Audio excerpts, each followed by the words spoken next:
ధనుర్మాసం అంటే కేవలం నెల కాదు, అది మనలో ఆధ్యాత్మిక శక్తిని నింపే భక్తి శక్తి నెల. ఈ ధనుర్మాసంలోనే ఒక భక్తుడు ప్రతిరోజు ప్రాతకాలంలోనే శ్రీమన్నారాయణుని భక్తితో ప్రార్థన చేసేవాడు. అతని భక్తిని శ్రద్ధను చూసిన భగవంతుడు స్వయంగా వచ్చి తనను అనుగ్రహిస్తాడు. అతని భక్తితో కూడిన ప్రార్థన చేతనే ఇంట్లో శాంతి, సంపద, సంతానం అన్నీ లభిస్తాయి.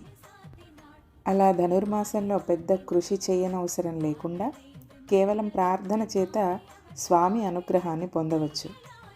నిజమైన భక్తి అంటే ఎలా ఉంటుందో, దానివల్ల వచ్చే ఫలితం ఎలా ఉంటుందో ఈ నెల రోజుల ధనుర్మాస వ్రతం ద్వారా ఆచరించి మనకు చూపించింది గోదాదేవి. ఈరోజు జరుపుకునే కూడారై ఉత్సవం కూడా దానినే తెలియజేస్తుంది.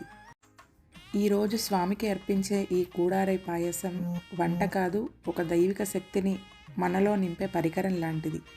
ఈరోజు ఆ పాయసం స్వీకరించిన వారందరికీ తప్పకుండా ఆ నారాయణుని యొక్క అనుగ్రహం లభిస్తుంది అని గోదాదేవి తిరుప్పావైలో తెలిపింది.